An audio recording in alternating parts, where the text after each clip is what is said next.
Subscribe to our YouTube channel and press the bell icon to get the latest updates. Hi everybody and welcome back to Safiyya Traders Bookstore's weekly book introduction, and this is Samil. This week actually we have planned to bring to the helm a literary work, a gripping account of history that has to do with the Islamic presence in Europe. The name of the book is The Muslims in Spain. The Muslims in Spain, written by Stanley Lane Poole. The name of the author is Stanley Lane Poole, and the pages of the book is 254. A solid piece of research by the late British archaeologist Stanley Lane Poole. The author had passed away in the year 1931. Nevertheless, this book has stood the test of time, and rest assured that it would be a great deal of benefit for the students of history in particular. So before we cross the threshold of our introduction, I would like to remind our viewers to subscribe to our YouTube channel and don't hesitate to click the bell icon for recent updates.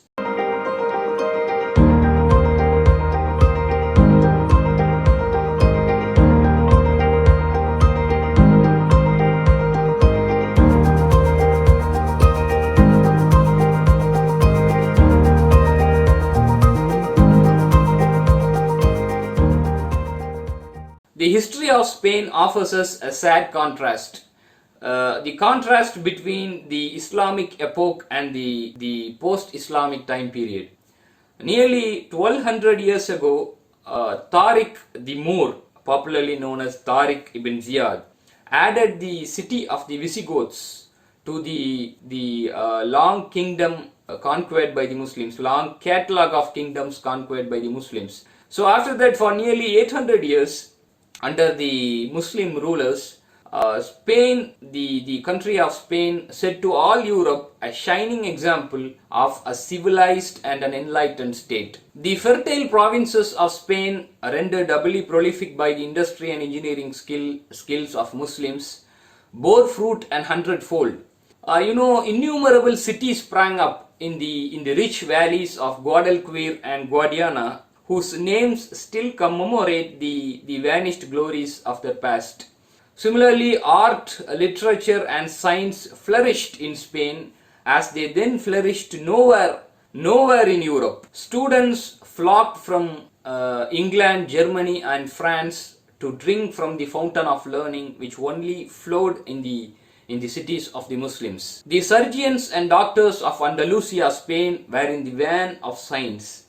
Women were encouraged to devote themselves to serious study, and the lady doctor was not unknown among the people of Cordova. Mathematics, astronomy, botany, history, philosophy and jurisprudence were to be mastered in Spain, and Spain alone. The practical work of the field, the scientific methods of irrigation, the arts of fortification and shipbuilding, the highest and the most elaborate products of the loom, the graver and the hammer, the potter's wheel, the mason's trowel, everything they all brought to perfection by the Spanish Muslims. Even in the practice of war, no less than in the arts of peace, the Spanish Muslims long stood supreme. Their fleets disputed the command of the Mediterranean, while their armies carried fire and sword through their opponents' marches. Whatsoever makes a kingdom great and prosperous, whatsoever tends to refinement and civilization, was found in Muslim Spain. In 1492, with the fall of Granada, fell all Spain's greatness. Then followed the abomination of desolation, the rule of Inquisition and the darkness of blackness in which Spain has plunged ever since.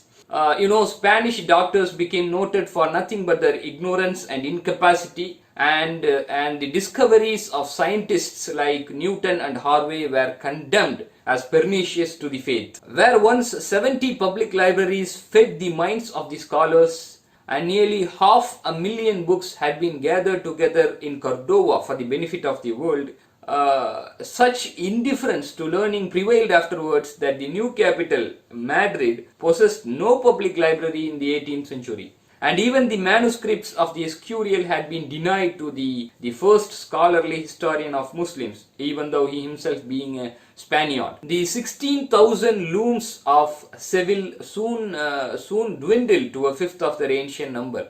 The arts and industries of Toledo and Almeria faded into insignificance, and the very public buildings of ornament and use were utterly destroyed. And and when you take a look at the land deprived of the skillful irrigation of Muslims grew impoverished and were completely neglected. And valleys, when you take a look at the valleys, the richest and the most fertile valleys languished and were completely deserted.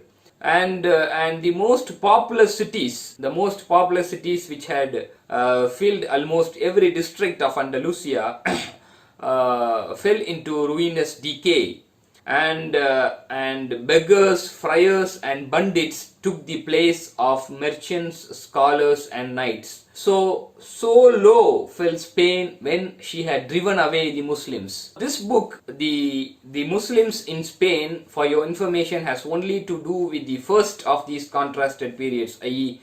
the Islamic epoch, with Spain in her glory under the Muslims and not with Spain in her degradation under the Bourbons. The author have endeavored to present the most salient points in the 8 centuries of Islamic rule in Spain without, so to speak, prejudice or extenuation, and while not neglecting the heroic characters and legends that appeal to the imagination of the readers. The author have sought to give a clear picture of the struggle between the races and creeds that formed the main important significant cause of political movement in the medieval Spain. The name of the book is The Muslims in Spain, as mentioned earlier, a gripping account and a solid piece of research by the late British archaeologist and the professor of Arabic studies in Dublin University, Stanley Lane Poole. The author's name is Stanley Lane Poole. It runs into 254 pages. For orders, contact Safiyya Traders Bookstore, Nagarkoil. This is Sammil, and see you next week.